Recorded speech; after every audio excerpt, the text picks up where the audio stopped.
شروع اس اللہ کے نام سے جو بڑا مہربان نہایت رحم فرمانے والا ہے۔ السلام علیکم۔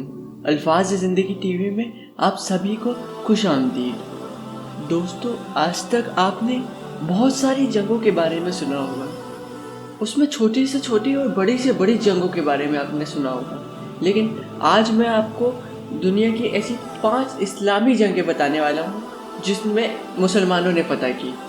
اسلام کی پہلی فتح میدان بدر میں صرف 313 کے لشکر نے اپنے سے 3 گنا زیادہ کے لشکر کو رمضان سن 2 ہجری میں شکست دی، اور اسی طرح ریاست مدینہ نے پورے عرب پر اپنی داغ بٹھا لی۔ نمبر 2، اسپین کی فتح کا آغاز۔ اسپین کی فتح کا آغاز رمضان میں ہوا۔ 12,000 مجاہدین نے طارق ابن زیاد کی قیادت میں ایک بہت بڑی فوج کو شکست دی، اور اسی جنگ میں دشمنوں کا سپہ سالار کنگ روڈرک مارا گیا۔ یہ آدھے یورپ کی فتح کی ابتدا تھی، اس یورپ کی جہاں پہ مسلمانوں نے 8 صدیوں تک حکومت کی۔ نمبر 3، عین جالوت میں منگولوں کی شکست۔ تاریخ کی سب سے بڑے سلطنتوں میں سے ایک منگول امپائر تھی جو ہلاکو خان کے زمانے تک آدھی دنیا کو تباہ کر چکی تھی۔ سمرقند سے دمشق تک مسلم دنیا ان کی غلام بن چکی تھی، یہاں تک کہ منگول مصر پر حملہ آور ہوئے جہاں مملوکوں کی ایک چھوٹی سی ریاست تھی۔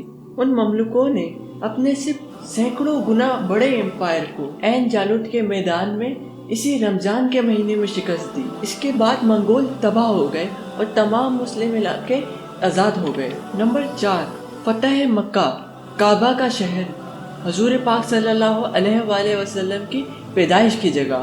ایسے فتح ہوا کہ مدینے سے ایک بہت بڑا لشکر مجاہد اعظم محمد صلی اللہ علیہ وآلہ وسلم کی قیادت میں عین رمضان المبارک میں نکلا، اور مکہ والوں کو اس سے مقابلے کی ہمت نہ پڑی، اور بغیر خون خرابے کے اسلام کو ایک ایسی فتح ملی جس سے پورے عرب کے دروازے دنیا کے لیے کھل گئے۔ نمبر 5، تخلیق پاکستان۔ ہندوؤں اور انگریزوں کے خلاف مسلمانوں کی طویل جدوجہد کے بعد رمضان ہی کے مہینے میں جدید دور کی پہلی ریاست آزاد ہوئی، عالمی نقشے میں پاکستان کے نام سے نمودار ہوئی۔ تو رمضان المبارک کھانا کھانے کے لیے، سونے کے لیے نہیں ہے، بلکہ روزہ رکھ کے دنیا میں نکل کر حکومت کی جدوجہد کرنے کا مہینہ ہے، حکومت سے لڑنے کا مہینہ ہے۔ اگر حکومت غلط ہے تو ضروری نہیں ہے کہ حکومت سے لڑا جائے، باقی کسی غلط کام پہ بھی آپ لڑ سکتے ہیں۔ رمضان اس لیے ہے